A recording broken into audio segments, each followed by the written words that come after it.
video, wait, what are we playing? Wuthering Waves. Now, I wanted to give an honest review of 2.1 after doing pretty much all of the content in the game, or most of it. Yeah, I wanted to sit down and give my honest thoughts because I do think that, you know, it's not the worst patch ever, but it's really, I don't think, the greatest patch ever either. So YouTube say hi, Twitch say hi back, yada, yada, yada.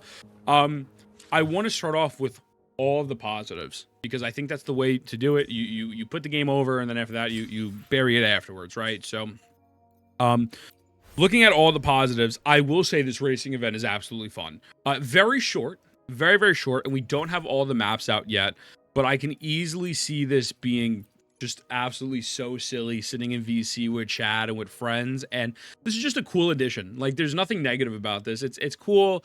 The rewards are fine. You know, like, it's just a solid event. Like, it's really good. So this, super fun, love that. Fishing is top tier.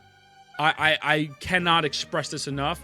They've found a way to make fishing entertaining, and they included, I think, to me personally, the thing that I like about the fishing the most is you have that Resident Evil 4 suitcase. Like, you have that backpack where you, like, actually put the fish in there. So it makes you think. And I think, to me, that's, like, the peak of it. I'm not going to lie to you. Like, the Dead by Daylight with the Resident Evil 4 system, it's great. So that's absolutely insane. 1 out of 3 Chanty Bounty. Listen, man. Listen, brother, it's rough out here, okay? We got content to make. So, fishing is great. Obviously, double task fields is, you know, it's always nice. Peeb is amazing. Peeb is super free-to-play friendly. Super free-to-play friendly.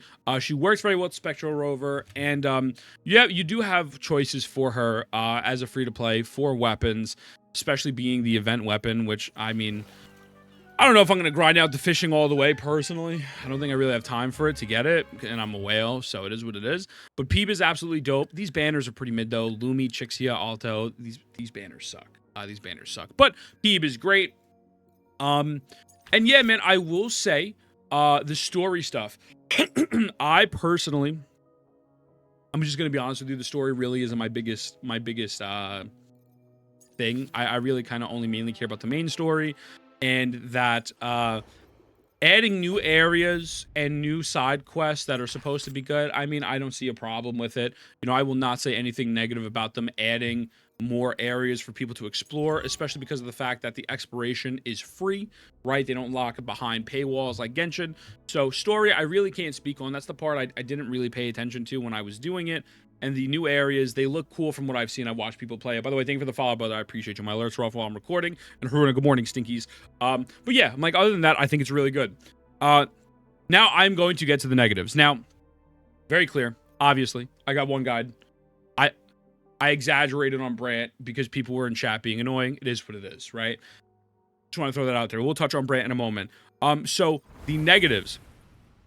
Hectate, I think, is not a fun. Let me rephrase that, because I think that the things are fun in this patch, but also at the same time are not the best, and that's the thing that I think is getting to me with this patch. Hectate is a boss fight where, when we were on the Gacha cast, Tectone put it perfectly.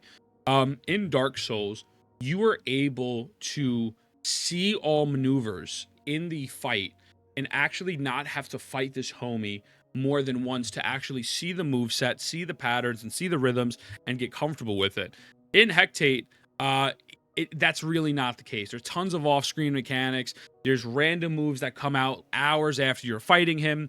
It just feels like a rhythm game more than anything else. It doesn't really feel like a challenge.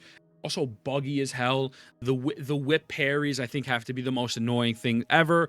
I mean, I can just show you a Twitch clip real quick. I'll pull it up. Like, I'm actually fighting him, and I get stuck in between, like, behind an invisible wall that kills me, and I'm just like, this is just not fun. It got to the point where I'm annoying. Yeah, what's going on? I am that Genshin hater, 100%. So in this clip right here, I fight the boss. My Cheng-Li dies because of my fault. I zoom into here. I zoom in. That's my fault. I'm there with Shorekeeper. I do a dodge, and I figure I can run through, and instead there's an invisible wall. It's just little mechanics. Like, Like, brother, what? How can I not fit through this gap? Like, you cannot tell me that Shorekeeper's Gyat's that big. It's just little things like this. I'm just like, this boss fight isn't fun. Um, I, I don't know. I feel like the version 1.0 holograms to me have been absolutely better. The Monkey, the AX, the Memphis. I personally enjoyed those way more than the 2.0 ones. So this boss fight, it's cool. Like, it's very cinematic, like Tillian said, right? Very, very cinematic fight, but just feels really weak. Also, he actually does feel weak. He really does feel weak, but that's a different conversation. Whimpering Waste. I think Whimpering Waste is fun. I think the game mode is fun, and I actually don't mind playing it as much. I dropped a whole video on how I would fix Whimpering Waste if you want to go check that out, but I think the problem with Whimpering Waste is that the AI is horrible. The AI is genuinely really, really bad. There's no sense of danger, and it's just fighting the timer. It's kind of annoying. I'm tired of fighting the timer in this video game.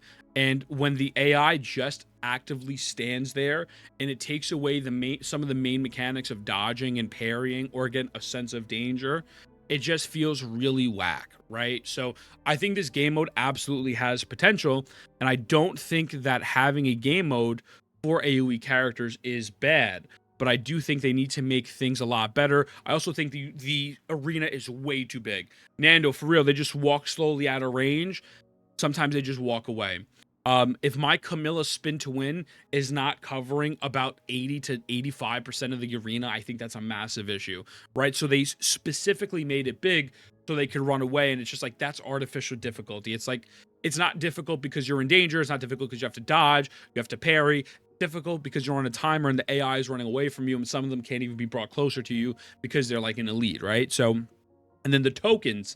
There are some cool tokens. I know there's a token where if you skill, you get part of your resonance energy back, and then if you do healing, there's like an electric charge that could drop. But overall, the tokens don't feel special enough to really warrant this game mode. I also think that a gadget like, let's say, Roshia's should be a token. There's no reason why we shouldn't have a gadget where it gives you some sort of AoE effect, even if it's not as big, not as long. Maybe if you use your burst for the AoE, like, I don't know. There's just so many creative things they could do with this game mode. So I think it's a very solid base, but I think they've done bad job execution-wise, 1000%. Having all enemy spawn on the spot removes all incentive of skill inspection, 1000%. The other big negative about this is the fact that this takes away a TOA reset. I'm very against this. I think there's no reason why we cannot have 2 TOA resets and even keep Whimpering Waste to be monthly. I don't think there's I don't know why that's a thing. This, again, feels like a very Hoyoverse move where it's like, hey, we're giving you this game mode, but we're going to take back TOA. Or Genizon recommended when we were on the Gacho cast, hey, listen, why don't you just give the players an option every 2 weeks? They could pick which one they want to play, right? So giving more choice to the players is always a positive. And in a situation like this, again, when there's a lot of people who might not have AoE characters built at the moment, or they've skipped on AoE characters like Roshi and whatnot because it wasn't really the priority, this game mode, it kind of feels like they're locking them out of some Asterite, right? So yeah, I don't know. I don't think have you tried using Whiff Zigzag? They have group area of stagnation. I could definitely try it. By the way, have you seen the Broken Havoc Rover Weewa cheese? No, I haven't. I mean, we could check it out in a moment, but I mean, even if you do that, like, even if there's a cheese for it, it's kind of silly. Also, Furry, what's going on, brother? Good morning. You have to cheese to do a game mode optimally to get rewards, Asterite behind it. Pretty mid. Also, Peeb is not that great in this game mode, but whatever. And then the last thing is there's a glitch. Yeah, if you have to use a glitch to maximize your potential in order to obtain the rewards, I think that's bad game design. I absolutely dislike this game mode with a passion. Genuinely. Fantasies of 1,000 Gateways. I think this game mode is honestly, in the live stream, they said genuinely that there will be an upgrade to their what's it called? Como se dice, oh my god, I'm losing my train of thought. There'll be an upgrade to the roguelike mode, and there's no upgrade here. The only thing that's here is that you get this new little mechanic where it's like you pick a card, and then it's supposed to activate during combat, but those don't really feel beneficial. Every card in this is really just to give you more stats. I'm fine if this wants to be for casuals. but the rewards are bad. I'm sorry. One pull and then purple tubes is not good. It's not good. These weekly rewards are whack. And then after that, when you actually get in game, you have to consume wave plates to get the tacit field like rewards. It's literally the same rewards of a tacit field. This game mode feels like a beta version of Elusive Realm. You would think they would drop this game mode prior to Elusive to get to gauge the reaction of the community and then make Elusive Realm. So this is a massive step back. I know people are saying this isn't replacing Elusive Realm. I'm not saying it is, but if they're saying this is going to be an upgrade, there's really nothing upgrading here other than the fact you can use 3 people. Also, Rujo, what's going on, brother? I think the easiest way to fix this is genuinely you give half or 3/4 of what the Elusive Realm rewards are, and if don't lock it behind resin, just make it a limit, make it a weekly limit. You can only get it 3 times or something, right? I don't know why they I know it's another option, but it just feels lazy. It really feels lazy, and it doesn't feel like this is replacing anything. So I'm not the biggest fan of this mode. I really think it is bad, and I feel like people that are making it out to be, well, it's just another option. I would have just prefer another TOA. I would prefer another TOA. I would prefer you put these rewards into anything else. Casuals can't complete TOA. Okay, put an extra reward somewhere else. Put an extra 4 pulls on expiration or something. Something just that is obtainable. And because this does feel like a waste of time. It absolutely feels like a waste of time. Everyone feels good in this game mode because it's easy as hell, and we just need Elusive Realm back, like Nando said. And yeah, I get what you're saying. Makes Phoebe insane, but again, everyone's fucking easy, right? So yeah, that's really it. My thoughts on Brant. Obviously, he doesn't need 280 ER. Nobody said he needed 280 ER. I just don't like the fact that Overture's not on his banner, or this banner either. But yeah, man, I think overall, this patch is a solid 6.5 for me. I think a 6.5 is fair.